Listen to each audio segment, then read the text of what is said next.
Good day sa inyo mga boss. Meron tayo ditong client. Yan po ang kanyang unit, Hilux, Toyota Hilux po.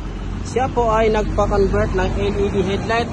Ito po yung Keon Sondra H4 LED headlight natin. High beam and low beam, yan po. Super bright. Ang inabil ni sir ay blazing white. Yan, puting-puti po yan. Dito sa kabila ko, ayan po, ganun din, napakaliwanag ng Keon Sondra LED. H4 po yan. Pwede po yan sa lahat ng vehicle na naka H4 yung headlight. Plug and play po, wala pong nabago sa harness, walang nabago sa wiring ng unit. Keon Sondra. At ito po ang kanyang output. Kahit tirik po yung araw dito, klaro-klaro pa rin po yung liwanag.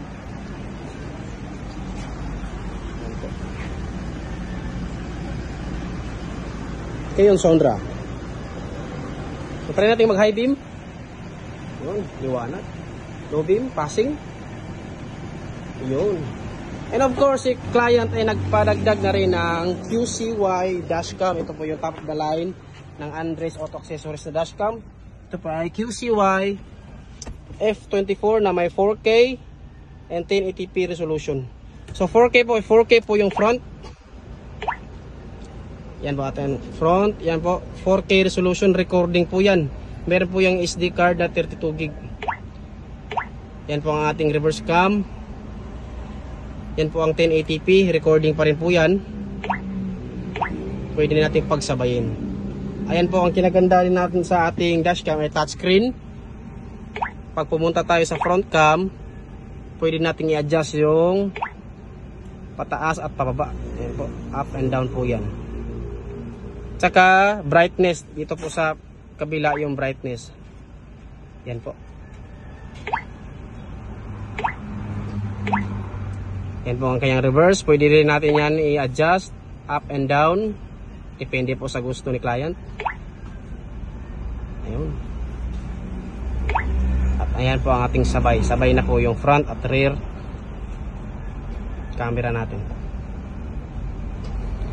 Again, this is recording po. Every 3 minutes po nagre-record yung ating dashcam.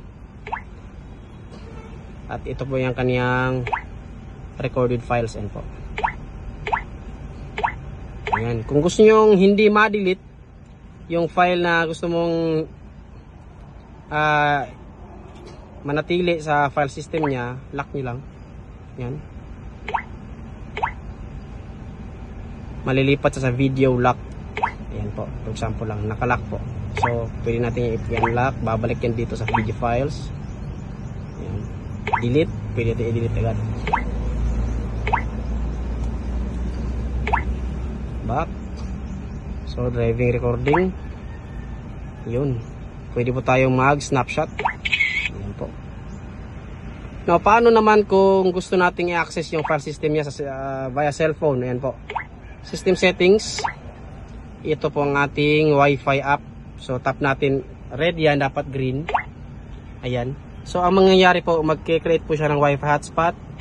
Tap mo ulit yung Wi-Fi app. Yan, lalabas po yung QR para sa kanyang app. Saka ito po yung Wi-Fi niya. So ang mangyayari po, kailangan nyo mag-download sa app, sa Play Store ng app.